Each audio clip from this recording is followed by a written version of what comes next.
Hi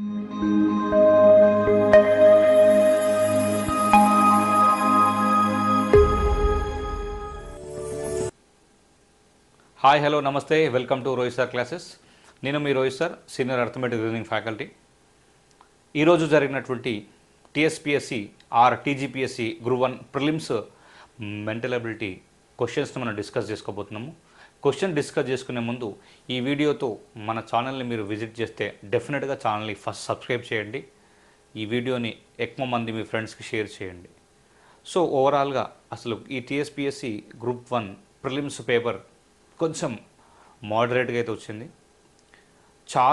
చాలా విషయాలు మరీ లోతుగా చాలా సూక్ష్మంగా అర్థం చేసుకొని పెట్టే క్వశ్చన్స్ అయితే ఎక్కువ క్వశ్చన్స్ ఉన్నాయి.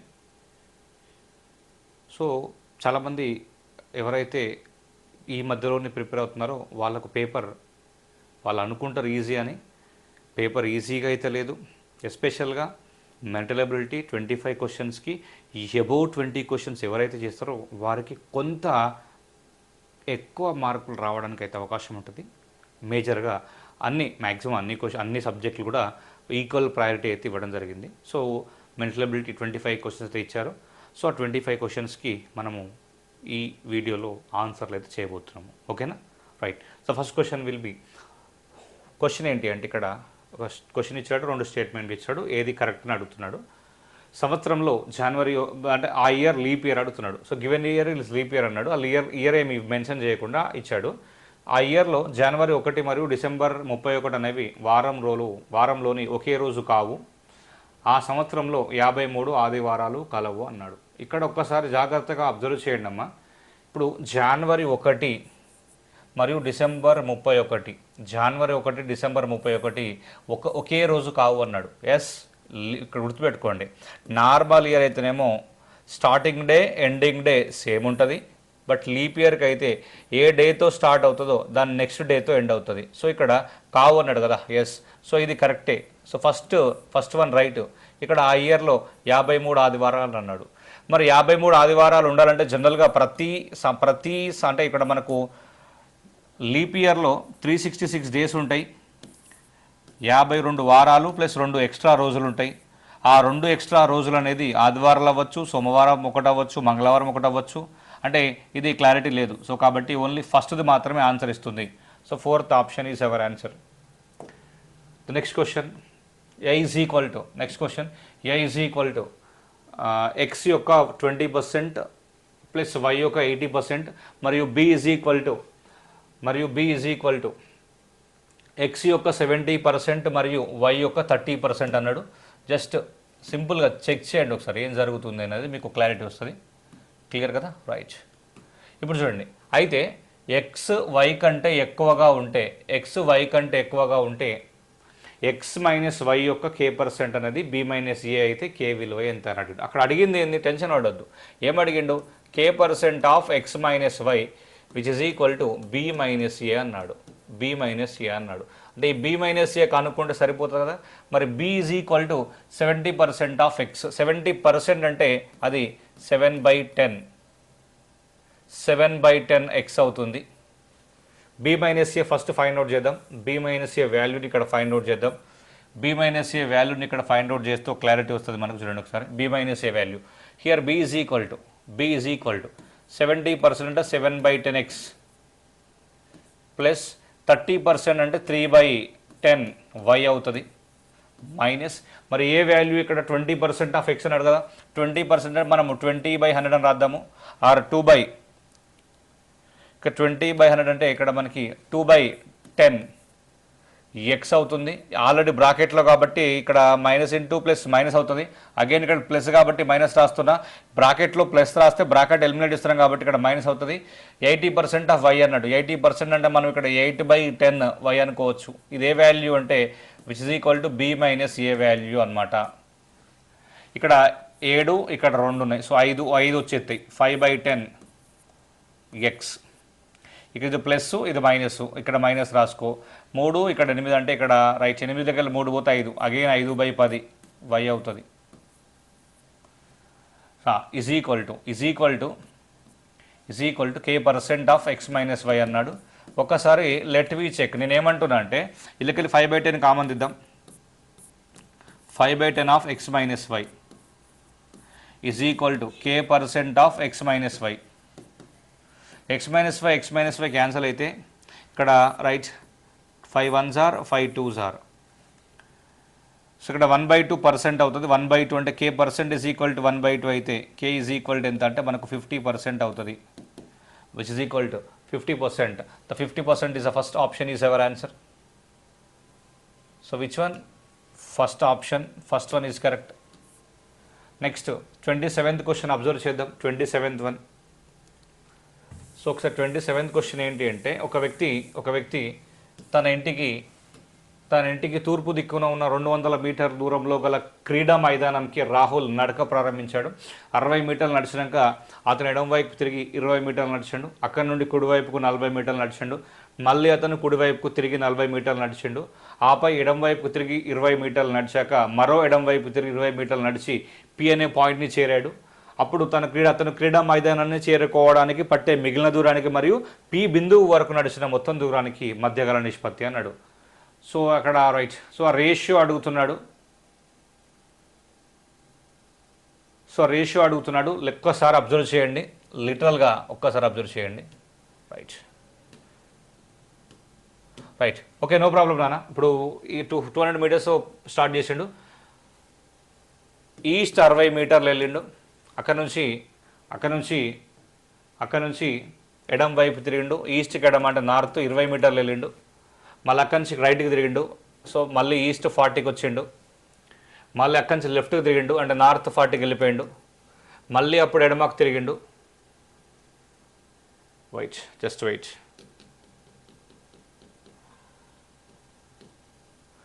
సో ఇక్కడ రైట్ ఈస్ట్ 60కి వెళ్ళిన తర్వాత లెఫ్ట్కి తిరిగాడు. ఈస్ట్కి లెఫ్ట్ అంటే నార్త్ 8 మీటర్లు 20 మీటర్లు. అక్కడి నుంచి రైట్కి వెళ్ళాడు. నార్త్కు రైట్ అంటే ఈస్ట్ 40 అవుతుంది. మరి అక్కడి నుంచి కుడివైపు అన్నాడు. సో సౌత్ అవుతుంది, సౌత్ 40. అక్కడి నుంచి లెఫ్ట్ అన్నాడు, ఈస్ట్ 20. మళ్ళీ అక్కడి నుంచి మరో 20 మీటర్ అన్నాడు. So north 20. ఇక్కడ ఇది పి పాయింట్కి వచ్చేటువంటి జర్నీ. సో ఇక్కడ సేమ్ ఉంటే ప్లస్ చేద్దాం, ఆపోజిట్ మైనస్ చేద్దాం, అది రిమెంబర్ అనమాట. North 20, north 20, north 40, south 40 cut అవుతుంది. ఆడ మిగిలింది ఓన్లీ ఒకటే డైరెక్షన్. ఆడ ఇక్కడ 120 అంటే పి పాయింట్ దగ్గరికి తూర్పు దిశలో 120 మీటర్లు వచ్చిండు. 120 మీటర్లు వచ్చిండంటే ఇంకా అతను జర్నీ చేసి 80 మీటర్లు ఉన్నది. టోటల్ డిస్టెన్స్ అక్కడ 200 మీటర్లు. అంటే డైరెక్ట్ ఆడికి పోవడానికి 200 మీటర్ల డిస్టెన్స్ ఆడ అవసరం ఉంది కాబట్టి జస్ట్ వెయిట్. 0 క్యాన్సిల్ అండి. అప్పుడు 4 2s 4 5s. సో రేషియో ఎంత అంటే 2:5 అవుతుంది. మనకు సెకండ్ ఆప్షన్ అక్కడ ఉంది, మనకు కనబడుతుంది. ఓకేనా? రైట్. Next 28th question. ఇద్దరు వ్యక్తులు బంధుత్వాలని తెలిపే గుర్తులను కింద వివరించారన్నాడు. రైట్. A+B అంటే బి యొక్క తల్లి ఏ, మైనస్ అంటే సోదరుడు, @ అంటే తండ్రి, అండ్ అంటే సోదరి, % అంటే కూతురు. ఇక్కడ అత్త అన్నాడు. ఇంగ్లీష్లో క్వశ్చన్ చదువుకోమని చెప్పిన నేను ఎవ్రీ టైము. అత్త అంటే మదర్ ఇన్ లా అడిగిన వాడు. మదర్ ఇన్ లా అని ఎవరిని అంటారు? హస్బెండ్ అయితేనేమో వైఫ్ యొక్క మదర్, ఒకవేళ మరి వైఫ్ అయితేనేమో హస్బెండ్ యొక్క మదర్. క్లియర్ కదా? సో ఇక్కడ రైట్. సో చెక్ చేద్దాం. ఇక్కడ అత్త మదర్ ఇన్ లా కావాలన్నప్పుడు గుర్తుపెట్టుకోండి. మదర్ ఇన్ లా కావాలంటే ఖచ్చితంగా రైట్. ఒక్కసారి థర్డ్ ఆప్షన్ చెక్ చేద్దాం. P+Q @R %S అన్నాడు. ఇక్కడ ఎవరు? ఎస్ యొక్క అత్త పి. ఎస్కి అత్త పి అవుతుందట. ఎస్కి అత్త పి కావాలన్నప్పుడు % అంటే కూతురు, ఎస్ యొక్క కూతురు. ఓకే, కూతురు అంటే ఇక్కడ మనకి డాటర్. ఓకే, ఎస్ యొక్క కూతురు ఆర్. నెక్స్ట్ ఇక్కడ @ అన్నాడు కదా. రైట్. @ తండ్రి, కూతురు యొక్క తండ్రి భర్త. నెక్స్ట్ ప్లస్ అన్నాడు కదా. నెక్స్ట్ ప్లస్ అంటే ఏంది? అక్కడ తల్లి భర్త తల్లి అంటే అత్త. భర్త తల్లి ఎవరు అత్త? పి అత్త. ఎవరికి? ఎస్కి. అప్పుడు ఎస్ యొక్క అత్త పి అనేది ఏ ఆప్షన్ అంటే మనకు డైరెక్ట్గా థర్డ్ ఆప్షన్ అవుతుంది. అంటే కొంచెం మనము దాన్ని కొంచెం లాజికల్గా ఆలోచిస్తే వచ్చేస్తుంది, ప్రాబ్లం లేదు. Third option. నెక్స్ట్ అట్లనే నెక్స్ట్ క్వశ్చన్ చూద్దాం ఒకసారి. చూడండి నెక్స్ట్ వన్. ఇక్కడ మనకు 29th ఏంటంటే సెలెక్ట్. ఇక్కడ అనాలజీ సంబంధించినటువంటి క్వశ్చన్ చూడండి ఒకసారి. అనాలజీ రైట్, యానాలజీ సంబంధించిన క్వశ్చన్ అది. Select SELECT which is equal to TIUUBD అవుతుంది. అయితే ఫార్మాట్ ఇచ్చాడు అండ్ వాట్ ఈస్ ఆన్సర్ అని అడుగుతున్నాడు. నేనేమంటున్నా అంటే ఒకసారి ఆప్షన్ చూద్దాం. ఆప్షన్ చూస్తే మూడు లెటర్లు అన్నిటికీ కామన్గా ఉన్నాయి. సో ఫోర్త్ లెటర్ వెళ్తే ఆన్సర్ వస్తుంది. ఫోర్త్ లెటర్ అంటే ఫస్ట్ ఇక్కడ లాజిక్ చూద్దాం. ఇక్కడ ఎస్కు టీకి ఒకటి యాడ్ చేశాడు. ఇక్కడ 5 ఇది 9 అంటే 4. ఓకే, ఇది 12 అదొక 21 అంటే 9. ఇప్పుడు అర్థమవుతుంది 1 స్క్వేర్ 2 స్క్వేర్ 3 స్క్వేర్ ఆ ఫార్మాట్ ఫిక్స్ అయ్యండు కదా. ఇప్పుడు ఇందులో ఫోర్త్ లెటర్ ఇదే కదా 13. సో 13కి 4 స్క్వేర్ యాడ్ చేయండి అంటే 16 అంటే 29. సో 29 అంటే 26 సబ్ట్రాక్ట్ చేస్తే 3 వస్తుంది. 3 అంటే సి ఫోర్త్ లెటర్ సి ఉండాలి. ఫోర్త్ లెటర్ సి లేనిది తీసేయండి. ఫోర్త్ లెటర్ సి లేనిది ఏదైతే ఉందో అది ఎలిమినేట్ అవుతుంది. అన్నీ ఉన్నాయి. నెక్స్ట్ అట్లనే ఏం చేస్తున్నా నేను ఫిఫ్త్ లెటర్కి వచ్చేస్తా. Fourth letter C. Next fifth letter ఏది ఇక్కడ మనకి ఏ అంటే 1కు 25 యాడ్ చేయి. సో 1కి 25 యాడ్ చేస్తే 26 అంటే జెడ్ వస్తుంది. జెడ్ సిజెడ్ అంటే ఇక్కడ ఫోర్త్ ఆప్షన్ కూడా ఎలిమినేట్ అయింది. చివరిది చెక్ చేస్తే చాలు. చివరిది అంటే 4కి ఏం యాడ్ చేయాలి 36. సారీ చివరి 4 కాదు 20. నేను టీ అనుకుంటున్నా, టీ కదా కావాల్సింది. ఓకే, సో ఇక్కడ టీ ప్లస్ మనకు 20 + 36 56 కావాలి. 56 కావాలంటే ఒక క్లారిటీ గుర్తుపెట్టుకోండి. 52 వరకు జెడ్, తర్వాత 4వ లెటర్ అంటే డి అవుతుంది. చివరిది డి అంటే CZD చివరిలో ఉండాలి. CZ2 చివరిలో ఉండేది నీ ఆన్సర్ అవుతుంది. CZD థర్డ్ ఆప్షన్ అవుతుంది. ఎన్నోది థర్డ్ ఆప్షన్ అవుతుంది. ఓకేనా. సో నెక్స్ట్ చూద్దాం. నెక్స్ట్ 2 3 5 5 7 11 11 13 17 ఇక్కడ ఈజీగా అయిపోయింది. 2 3 5 అన్ని ప్రైమ్ నెంబర్సే కనబడుతున్నాయి. 2 3 5తో స్టార్ట్ అయింది. 7 11 11 13 17 అంటే 17తో స్టార్ట్ అవుతుంది. 19 23 అవుతుంది. సో 17 19 23 ఎన్ని ఎక్కడ ఉంటే అక్కడ అది ఆన్సర్. సో థర్డ్ ఆప్షన్ అవుతుంది. ఓకేనా. అట్లానే నెక్స్ట్ ఇక్కడ మనకి ఇక్కడ చూడండి. సో ఇది లెటర్ సిరీసే. ఓకే, సో ఇక్కడ XY డాష్ అన్నాడు వాడు, YZ డాష్ అన్నాడు, Z డాష్ అని YXY అన్నాడు, dash Y dash XZ dash Y అన్నాడు. ఇక్కడ XYZ కంపల్సరీ కనబడుతుంది. జస్ట్ ఒక్కసారి అజ్యూమ్ చేద్దాం. అంటే జస్ట్ ఇక్కడ ట్రయల్ చేసుకుంటూ వెళ్దాము. ఒకసారి చెక్ చేయండి. నేను ఏమంటున్నా అంటే ఒకసారి ఇక్కడ చూడండి అమ్మ. ఇక్కడ XYZ, ఇక్కడ YZX, ZXY, XYZ, YZX, ZXY అంతే కదా. ZXX, ZZX, ZXX. So 31 is our answer. 31 second option is మన ఆన్సర్ అవుతుంది. Okay okay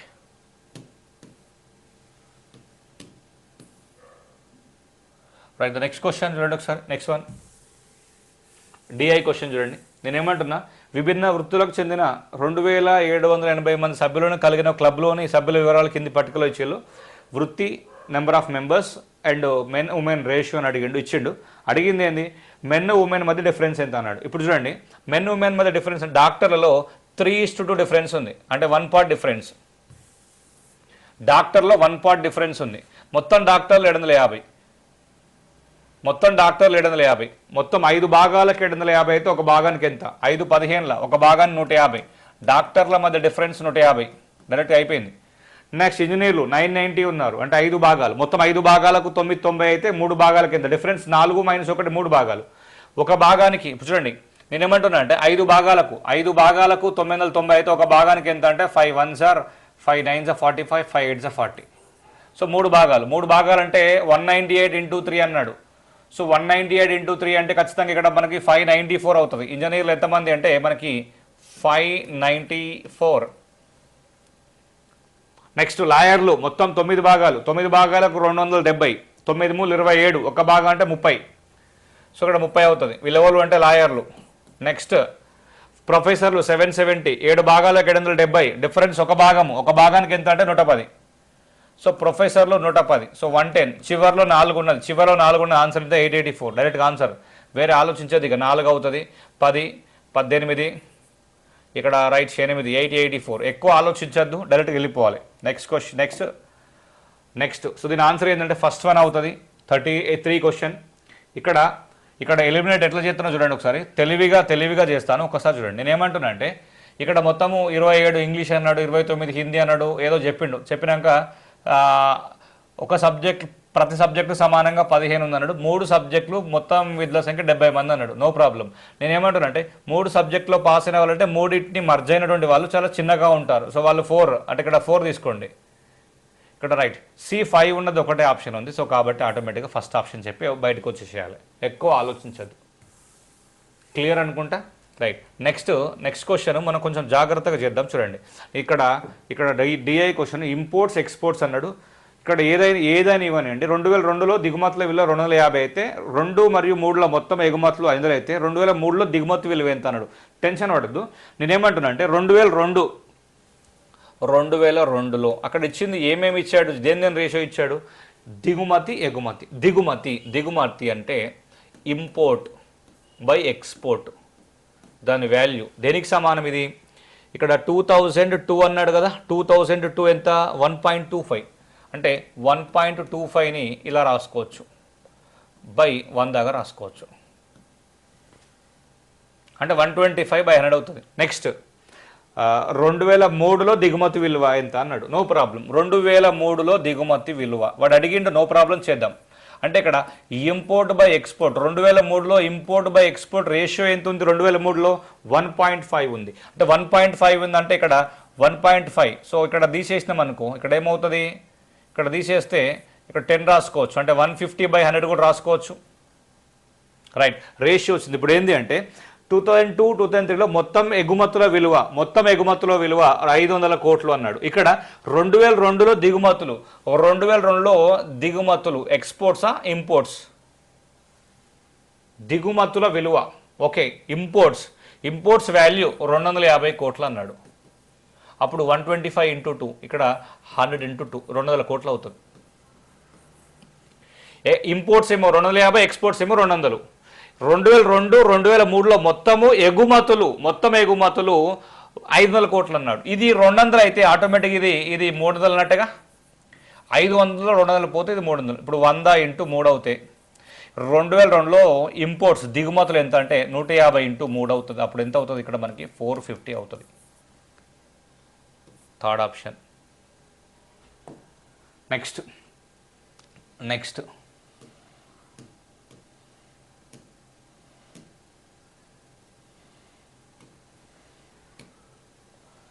right. ఒకసారి చూడండి ఒకసారి 35th క్వశ్చన్. క్రింది పట్టికలో 3వ నిలువు వరుసలోని సంఖ్యలు తత్సంబంధిత మొదటి మరియు 2వ వరుస సంఖ్యలతో ఖచ్చితమైన సంబంధాన్ని కలిగి ఉన్నాయి. ఆ రెండింటితో రిలేషన్ కలిగి ఉన్నాయి. అయితే స్టార్ స్థానంలో సరిపోయే సంఖ్య ఎంత. ఇక్కడ ఏంటంటే ఈ రెండింటిని మైనస్ చేస్తే వచ్చేటువంటి వాల్యూ 15తో డివైడ్ చేస్తే ఖచ్చితంగా 95 వస్తుంది. నెక్స్ట్ 3249 అనేటువంటి వాల్యూ 144 రిమూవ్ చేస్తే వచ్చే వాల్యూ అయితే ఉందో అది ఖచ్చితంగా 19తో డివైడ్ అయితే దాని వాల్యూ 95 వస్తుంది. అంటే ఈ 3వ నిలువు వరుస ఖచ్చితంగా ఈ రెండింటికి లింక్ అయి ఉంది అని అడుగుతున్నాడు. ఇప్పుడు 4489 మైనస్ ఆ వాల్యూ ఇది ఏదైతే వస్తుందో అది 13తో డివైడ్ చేస్తే మళ్ళీ 95 వస్తుంది. అయితే ఇక్కడ ఎక్స్ వాల్యూ ఎంత అన్నాడు. సో అప్పుడు ఆటోమేటిక్ ఆన్సర్ ఏమవుతుందంటే మనకు 3254 అవుతుంది. ఏమవుతుంది 3254 అవుతుంది. అంటే ఇక్కడ సింపుల్ అండి. 2209 మైనస్ 784 వచ్చేటువంటి వాల్యూ అది 15తో డివైడ్ చేస్తే నీకు 95 వస్తుంది. ఆ విధంగా తీసుకోవడం జరిగిందనమాట. ఓకేనా. నెక్స్ట్ 37th క్వశ్చన్ ఒకసారి అబ్జర్వ్ చేయండి. 37th one. So 37th one కొంచెం జాగ్రత్తగా చేస్తే వస్తుంది answer. Just listen.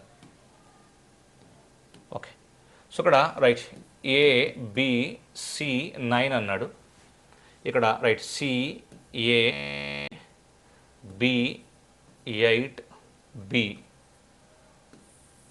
So add చేస్తే ఏమొస్తుంది అన్నాడు. ఇక్కడ వాడు B అన్నాడు, ఇక్కడ 2 అన్నాడు, ఇక్కడ 9, ఇక్కడ 2, ఇక్కడ C రావాలి. ఇక్కడ మనకు సబ్స్టిట్యూషన్ ఏబీసీలో 0 to 9 అనేటువంటి వివిధ నెంబర్స్ తీసుకోవాలి. అదే రూలు. ఓకే. సో విభిన్న నెంబర్స్ తీసుకోవాలి, అదే రూల్. కాబట్టి జస్ట్ వెయిట్. ఇక్కడ అజ్యూమ్ చేసుకుంటూ పోవడమే అనమాట. ఓకే. నేనేమంటున్నా అంటే ఇక్కడ B ఏం తీసుకోవాలి. జస్ట్ B = 4 తీసుకోండి. B = 4 తీసుకుంటే అజ్యూమ్ చేసుకుంటే ఇక్కడ ఇక్కడ సి వాల్యూ 3 వస్తుంది, క్యారీ 1 వెళ్ళిపోతుంది. అది ఆటోమేటిక్గా సి వాల్యూ 3 అనుకుంటే సింక్ అవుతుందో చెక్ చేద్దాం. అప్పుడు 9 + 3 12 అవుతుంది. ఇక్కడ క్యారీ 1 కాబట్టి బి వాల్యూ ఇక్కడ మనకు 4 అని రాసుకున్నాం అనుకో, 4 + 4 8 అవుతుంది, 8 + 1 9. ఇక్కడ వరకు ఓకే. అప్పుడు ఏ వాల్యూ ఆటోమేటిక్గా 6 అవుతుంది. ఏ వాల్యూ ఆటోమేటిక్గా 6 అవుతుంది. ఇది 6 ఇది 6 అనుకుంటే 6 + 6 12 అవుతుంది, క్యారీ 1. ఆల్రెడీ మనము ఇక్కడ 3 ఇక్కడ బి ఈజ్ ఈక్వల్ టు ఇక్కడ మనం సి ఈజ్ ఈక్వల్ 3 అన్నాం. 3 + 1 ఇక్కడ ఆటోమేటిక్గా 4 అవుతుంది. సో ఆన్సర్ యాక్చువల్గా 4 2 9 2 3 అవుతుంది అనమాట. ఇప్పుడు మనకు వచ్చిద్దా బి వాల్యూ 4 సి ఏ వాల్యూ 6 సి వాల్యూ 3 వచ్చింది కదా. అయితే ఇప్పుడు ఇక్కడ కింద ఇన్ఈక్వాలిటీస్ 2 ఇచ్చాడు. సో ఏ ప్లస్ బి అన్నాడు. సో 6 + 4 అనేది -c అన్నాడు. సితో సబ్ట్రాక్ట్ చేస్తే <= 7 అవుతుందా అన్నాడు. 10 - 3 7 7 <= 7. This is true. So first one true. Second దానికి వచ్చి 7 సెకండ్ది 2a - 3b <= 4c. 2a - 3b 4c అన్నాడు. చెక్ చేద్దాం అవుతుందా కాదా. ఏ వాల్యూ ఎంత, 2 6 12 -3 4 12 4 × c ఇక్కడ 4 3 12 అవుతుంది. సో 0 <12. సో ఇది కూడా ట్రూయే. సో బోత్ ట్రూ అంటే థర్డ్ ఆప్షన్ 2 సరైనవి అని తీసుకోవడం జరిగిందనమాట. ఓకేనా, రైట్, క్లియర్ కదా. నెక్స్ట్ అట్లనే 38th క్వశ్చన్కి వెళ్ళిపోదాం. 38th క్వశ్చన్ 6 సంవత్సరాల కాల వ్యవధిలో ఉత్పత్తి అమ్మకాలు సగటుల భేదం అడిగాడు. ఇప్పుడు ఇక్కడ రైట్ కార్లు ఇచ్చాడు. ఇక్కడ ఏదైతే మనకు రైట్ కంప్లీట్ షేడెడ్ ఉందా అది ప్రొడక్షన్, అది సేల్స్. అడిగింది కార్ల ఉత్పత్తి మరియు అమ్మకాల సగటుల భేదం. ఫస్ట్ సగటుల భేదం విషయం పక్కకు పెడితే కార్ల ఉత్పత్తి ఎంత, అమ్మకాలు ఎంత ఫైండ్ అవుట్ చేద్దాం ఓవరాల్ పీరియడ్ ఆఫ్ టైంకి. సో ఇక్కడ 2018లో ఎంత ఉత్పత్తి అయింది, 1600 అంటే ఓన్లీ ఇక్కడ ఉత్పత్తి అంటే ప్రొడక్షన్ రాస్తున్నా. ప్రొడక్షన్ ఇది 1600ని 16 రాస్తున్నా. 2019లో 14 అవుతుంది. మరి 2020లో అదేమవుతుంది 16 అవుతుంది. మళ్ళీ 2021లో అక్కడ ఎంత అవుతుందంటే 10,000 అంటే ఇక్కడ మనకు 10 అని రాస్తున్నా నేను. తర్వాత మళ్ళా 14 అవుతుంది. మళ్ళీ చివరిలో ఇక్కడ ఎంత అవుతుందంటే మనకి ఇక్కడ 10 అవుతుంది. క్లియర్ కదా. ఇప్పుడు యాడ్ చేద్దాం, జస్ట్ వెయిట్. 30 60 + 20 80 అంటే 8,000. అది ప్రొడక్షన్. సేల్స్ చూద్దాం. సేల్స్ కూడా ఇచ్చాడుగా వాల్యూ 12 అదొక 10. సో 1200 + 1000 అన్నమాట దాని అర్థము. మరి కింద చూడండి ఇక్కడ మరి అది కూడా 1000 అంటే 10 అని రాస్తున్నా. టెన్షన్ పడకండి. మరి ఇక్కడ ఎంత, ఇది 600 అంటే ఇక్కడ 6 అని రాస్తున్నా. మరి ఇక్కడ ఇదెంత, ఇక్కడ మనకు 12 అని రాస్తున్నాం. ఓకేనా అమ్మా. మరి అట్లా ఇదెంత అంటే ఇది ఎంత 6 అని రాస్తున్నాం. ఓకేనా. దీని వాల్యూ మొత్తం చూద్దాం ఒకసారి ఏం జరుగుతుందో. నేనేమంటున్నా అంటే 20 24 44 44 + 12 56 అంటే 5600 అవుతుంది. సో డిఫరెన్స్ చూద్దాం. డిఫరెన్స్ యావరేజ్ తీసుకుంటే చాలు. డిఫరెన్స్ ఎంత 2400. దాని యావరేజ్ ఎంత 6 1 6 400 6 4 24 కాబట్టి 4 అవుతుంది. ఎక్కడ థర్డ్ ఆప్షన్ అవుతుంది. ఇక్కడ థర్డ్ ఆప్షన్. క్లియర్ కదా. నెక్స్ట్ 39th క్వశ్చన్ చూద్దాం ఒకసారి. 742 చూపుతున్నప్పుడు దాని వాల్యూ టీటా వాల్యూ x అన్నాడు. అయితే 589 అయినప్పుడు టీటా వాల్యూ y అన్నాడు. అయితే కోణాల మొత్తం వాల్యూ ఎంత అని అడిగాడు. ఇంతేనా. ఓకే. 742 అయితే కోణం x అన్నాడు. 742. సో ఫార్ములా సబ్స్టిట్యూట్ చేయండి. 11/2 m - 30h which is equal రాసా చూడండి 2 1s 221 టైమ్స్. సో ఇక్కడ మనకు ఇక్కడ ఏమవుతుందంటే 21 × 11 210 + 20 231 231 - 210 ఎంత ఇక్కడ మనకి 21 వచ్చేస్తుంది. మరి నెక్స్ట్ 11/2 m - 30 × h అవుతుంది. 2 1s 2 9s 99 - 150 ఇక్కడ 51 వస్తుంది. 51 రెండింటిని యాడ్ చేస్తే ఎంత అంటే 72 అవుతుంది. 72 ఎక్కడ ఉంటే అక్కడ ఆన్సర్ అవుతుంది. Fourth option. నెక్స్ట్ ఒక దుకాణంలో వివిధ కూరగాయల అమ్మకాలకు సంబంధించిన వివరాలు పై చిత్రంలో ఇచ్చారు. ఇక్కడ ప్రవచనాలను ఫైండ్ అవుట్ చేయమంటున్నాడు. వాటిని అబ్జర్వ్ చేయండి. గుమ్మడి మునగ అమ్మకాలు. గుమ్మడి 15 మునగ 10. ఈ రెండు అమ్మకాలు దేనికి సమానము, క్యాబేజీకి సమానము. Cabbage 25. So first one true. Next cabbage కన్నా ఎక్కువగా బీన్స్ను ప్రజలు కొంటారు. క్యాబేజీ కన్నా బీన్స్ కొంటున్నారా? కొనట్లేదు. సో ఇది second one wrong. So B లేనిది చూడండి, బి లేనిది ఆన్సర్ కాదు, ఇది కాదు, సో ఇది కాదు. నెక్స్ట్ ఇది కూడా కాదు, ఏబీసీ. బి లేనిది ఆన్సర్ కాదు, బి ఉండద్దు, బి రాంగ్ కదా. ఒక్క నిమిషం, so just wait. Okay, so అక్కడ మనం సెకండ్ది రాంగ్ అనుకున్నాం. ఆ దుకాణంలో అన్నిటికన్నా ఎక్కువ అమ్ముడయ్యే ఆలుగడ్డలు, ఇది కూడా ట్రూవే. నెక్స్ట్ ఆలుగడ్డలు బీన్స్ మొత్తం అమ్మకాల్లో సగం వాటా కలిగి ఉన్నాయి. ఆలుగడ్డలు బీన్స్ మొత్తం కలిపితే 50 ఉంది కదా, so right. So ACD answer అవుతుంది. ACD third option. Third option is our answer. ఎందుకంటే ఇక్కడ బి అనేది కాదు, ఏసిడి అనేది సరైనది అనే అర్థం గుర్తుపెట్టుకోవాలి. నెక్స్ట్ ఓకే, క్రింది ప్రవచనాల్లో ఏది నిజం అన్నాడు. ఫ్యాక్ట్ బేస్డ్ క్వశ్చన్ ఇది. ఓకే, సూక్ష్మంగా అడిగాడు. 2024లో 53 సోమవారాలు, 2020లో 53 శనివారాలు, 2020 సంవత్సరం శనివారంతో ముగుస్తుంది అన్నాడు. సో లీప్ ఇయర్ అన్నాడు. ఓకే, సో లీప్ ఇయర్ అనేది దేంతో ఎండ్ అవుతున్నాడు? శనివారంతో ముగుస్తుంది అన్నాడు. సో శనివారంతో ముగుస్తుందా లేదా చెక్ చేయాలి ఫస్ట్ మనం, అంటే December 31 అనమాట, అంతే కదా. సో ఇక్కడ మనకు చిన్న కాన్సెప్ట్ ఉంటుంది, ఏంటి అంటే శతాబ్దం యొక్క చివరి రోజు కాని రోజు అనే కాన్సెప్ట్ ఉంటుంది. శతాబ్దం కాదు కాబట్టి ప్రాబ్లం లేదు. నేనేమంటున్నా అంటే ఫస్ట్ చెక్ చేయాలి, ఇది ఏదో ఒకటి మైనస్ అయ్యి ఉండొచ్చు మేబీ. శనివారంతో ముగుస్తుంది అన్నాడు కదా, 2028 శనివారమా కాదా చెక్ చేద్దాం. ఓకే, December 31, 2028 శనివారం మాక చేద్దాం. ఓకే, డేట్, మంత్ కోడ్ 6 అవుతుంది. నెంబర్ ఆఫ్ మనకి ఇక్కడ century code 6, number of years 28, leap year 7 అవుతాయి. 7 4 28, అగైన్ 7 కట్టు, ఇక్కడ 6తో మిగులుతుంది. 6 అంటే ఫ్రైడే. సో ఇక్కడ థర్డ్, మూడోది తప్పు అంటే ఎన్ని ఎగిరిపోయినాయి. ఒక మనకి ఫస్ట్ సెకండ్ చెక్ చేయాలి. ఫస్ట్ సెకండ్ చెక్ చేస్తే సెకండ్ది ఒకటి చెక్ చేస్తే ఇక్కడ సెకండ్ది చెక్ చేసినా కూడా మళ్ళీ ఫస్ట్ కూడా చెక్ చేయాల్సి వస్తుంది. ఓకే, 2024 53 సోమవారాలు అన్నాడు. 2024 సంవత్సరంలో 53 సోమవారాలు. 2024 మండేతో స్టార్ట్ అయింది. మండేతో స్టార్ట్ అయింది కాబట్టి ఖచ్చితంగా దేంతో ఎండ్ కావాలి? దాని నెక్స్ట్ డేతో ఎండ్ కావాలి. కాబట్టి ఇందులో 53 సోమవారాలు ఉంటాయి, ఇందులో కూడా 53 శనివారాలు ఉంటాయి. So 1 and 2 true. సో ఇక్కడ first option is our answer అవుతుంది. క్లియర్ కదా.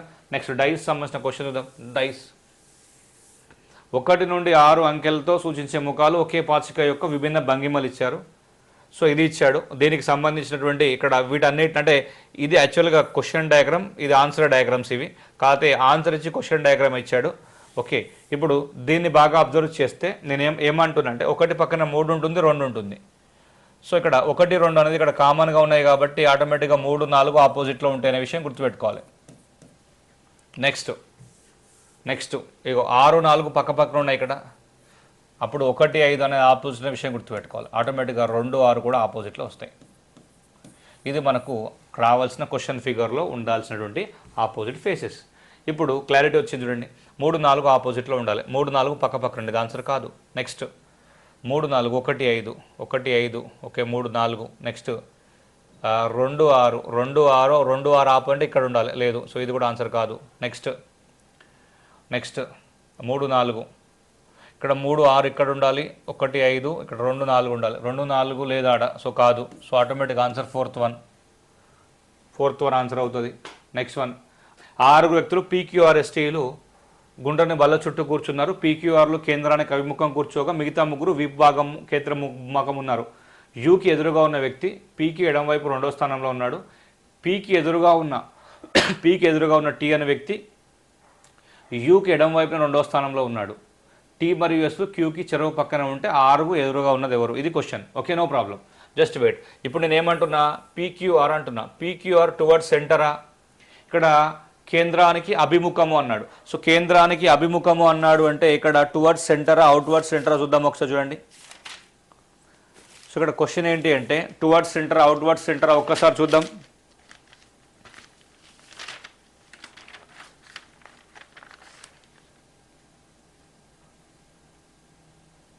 ఫేసింగ్ సెంటర్, లోపలికి ఉన్నారు.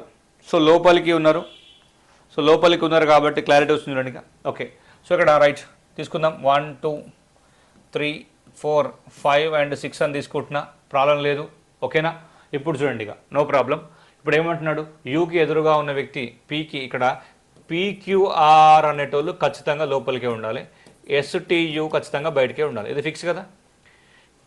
యూకి ఎదురుగా ఉన్న వ్యక్తి యూకి ఆపోజిట్లో, సరే యూ బయటకు ఉన్నాడు, యూకి ఆపోజిట్లో ఒక పర్సన్ ఉంటాడు. వీడంట పీకి ఎడమవైపు 2వ స్థానంలో ఉన్నాడు. ఇక్కడ పీ అంటే లోపలనే ఉండాల్సింది, లోపల.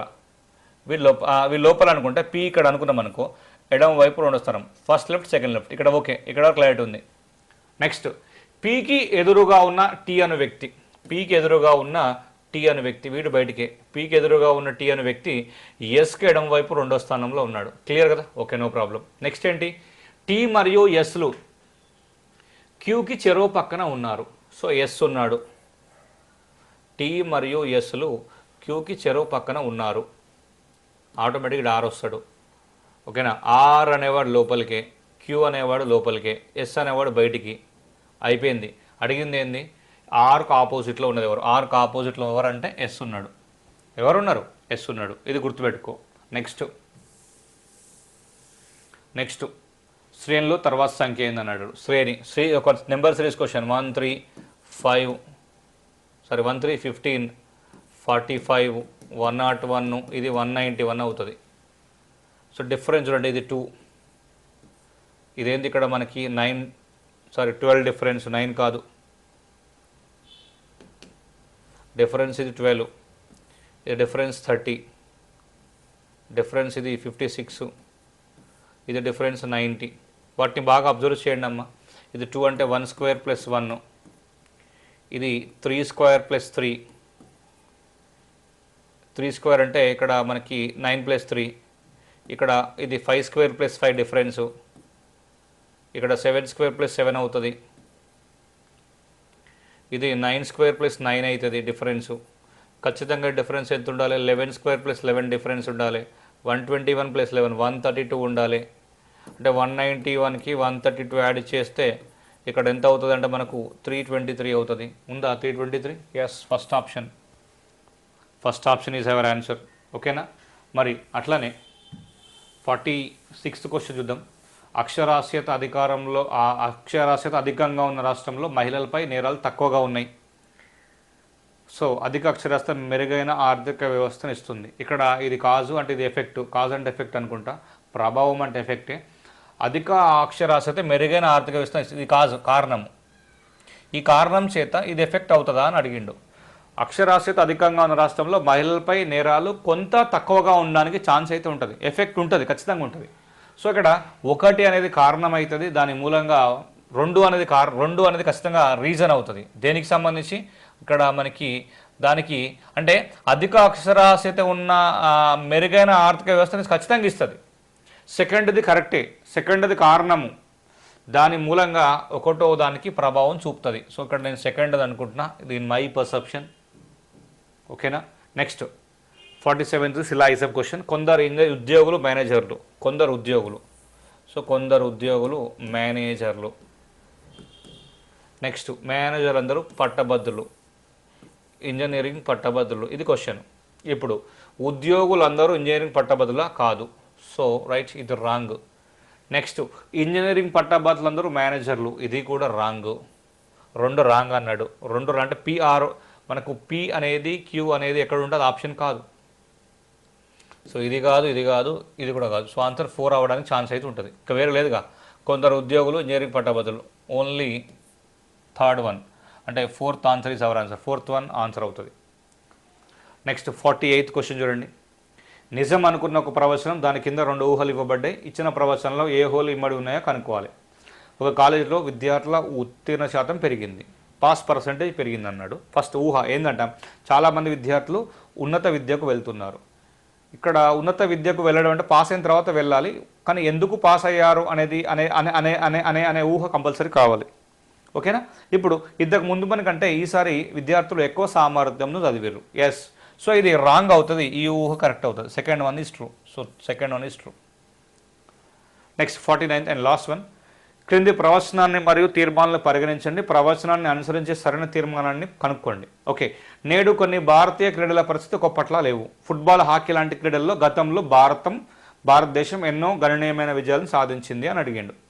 ఓకే, ఇది ఇది ఇది ప్రవచనం. దానికి తీర్మానాలు. మన దేశంలో ప్రస్తుతం ఫుట్బాల్, హాకీ క్రీడల్లో మంచి ఆటగాళ్ళు లేరు.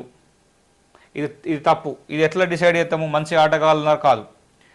ఇక్కడ ఒకప్పట్లాగా లేదు అంటే విన్నింగ్ సెక్టార్ లేదని అర్థము. So second one is answer. Only second answer అవుతుంది. సో ఇది మనకు మెంటల్ ఎబిలిటీ సంబంధించినటువంటి డీటెయిల్డ్ ఇన్ఫర్మేషన్ అనమాట. సో దీన్ని రిఫరెన్స్గా వాడుకోండి. టీఎస్పీఎస్సీ ఎప్పుడైతే మనకు ప్రిలిమినరీ కీ ఇస్తుందో ఆ కీని ఫైనల్గా కన్సిడర్ చేయండి. ఓకేనా? Thank you so much.